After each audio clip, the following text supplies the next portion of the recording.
Assalamualaikum warahmatullahi wabarakatuh. Perkenalkan, nama saya Siti Aminatul Solika, Bu. Saya biasa dipanggil Lika. Izin meminta waktunya sebentar ya, Ibu. Saya ingin meminta layanan informasi tentang minat dan bakat untuk diri sendiri. Apakah bisa, Bu? Iya bisa. Baik, langsung saja ya. Di sini saya jelaskan dulu ya pengertian minat dan bakat. Minat itu adalah rasa tertarik seseorang terhadap sesuatu yang menimbulkan keinginan dan dorongan yang kuat untuk mempelajarinya. Dan sedangkan bakat adalah sesuatu potensi yang dimiliki oleh seorang sejak kecil. Minat vokasional. Minat vokasional itu minat terhadap bidang-bidang pekerjaan, contohnya minat profesional. Contohnya juga keilmuan, seni, dan lain-lain. Yang kedua itu ada minat komersial. Contohnya ada dunia usaha, jual beli, dan lain-lain. Dan yang ketiga itu ada minat kegiatan fisik seperti mekanik, operator, dan lain-lain. Yang kedua itu ada minat avokasional, yaitu minat terhadap suatu hal yang dilakukan atas dasar hobi dan kesenangan. Contohnya kayak mendaki gunung, olahraga, traveling, dan lain-lain. Nah, sedangkan bakat juga terbagi menjadi dua jenis, yaitu yang pertama bakat umum. Kemampuan yang secara umum dimiliki oleh setiap orang, misalnya seperti mampu berbicara, berjalan, menulis, dan membaca.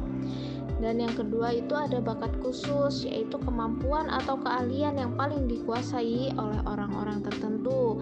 Artinya tidak semua orang memiliki keahlian yang sama seperti itu. Contohnya bakat seni kayak teater, musik, suara, menggambar, dan lain-lain. Juga ada bakat olahraga, bakat keilmuan, bakat ilmu teknologi, bakat interpersonal, bakat natural, contohnya kayak berkaitan dengan makhluk hidup.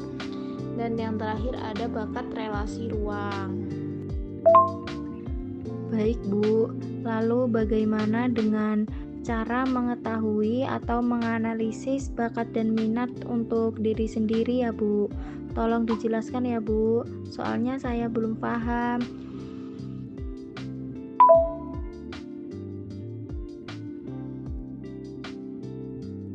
Oke, baik. Cara mengetahui atau menganalisis bakat dan minat untuk diri sendiri itu ada caranya. Jadi yang pertama itu menganalisis diri sendiri, apa kelebihannya, dengan cara bertanya dengan diri sendiri, apa kelebihanku, apa orang lain yang tidak bisa dan aku bisa.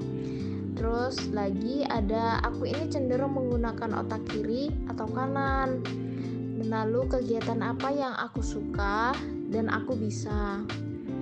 Terus tipe gaya belajar aku itu yang bagaimana, lalu aktivitas apa yang sering aku lakukan untuk mengisi waktu kosong. Lalu bertanyalah kembali di diri sendiri, impianku apa ya.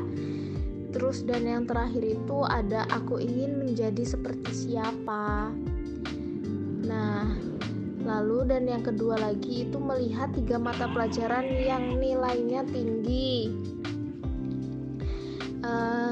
Kayak misalnya pelajaran matematika atau bahasa Indonesia atau IPA atau IPS. Nah, itu yang dari beberapa mata pelajaran itu yang mana yang paling tinggi nilainya. Dan yang kedua itu juga ada caranya melalui perantara. Jadi bisa bertanya pada orang terdekat, teman, keluarga, ataupun berkonsultasi dengan guru BK. Jadi bisa berbicara dan bertanya kepada keluarga kayak ibu, ayah, atau guru-guru di sekolah. Terus yang kedua mengikuti tes minat bakat ke psikolog. Jadi kalau ke psikolog mengikuti tes minat dan bakat, jadi bisa mengetahui minat bakat apa yang kamu kuasai gitu. Bagaimana, apakah sudah paham? Iya, paham Bu. Jadi begitu ya Bu, cara mengetahui minat bakat di diri sendiri. Terima kasih ya Bu atas pelayanan informasi tentang minat dan bakat. Untuk diri saya sudah cukup memahaminya. Terima kasih ya Bu. Ya, sama-sama. Apakah ada lagi yang ingin ditanyakan, Mbak? Tidak Bu, sudah cukup jelas. Terima kasih atas waktu dan layanannya ya Bu. Saya rasa sudah cukup Bu. Saya mohon pamit. Wassalamualaikum warahmatullahi wabarakatuh. Baik, Waalaikumsalam warahmatullahi wabarakatuh.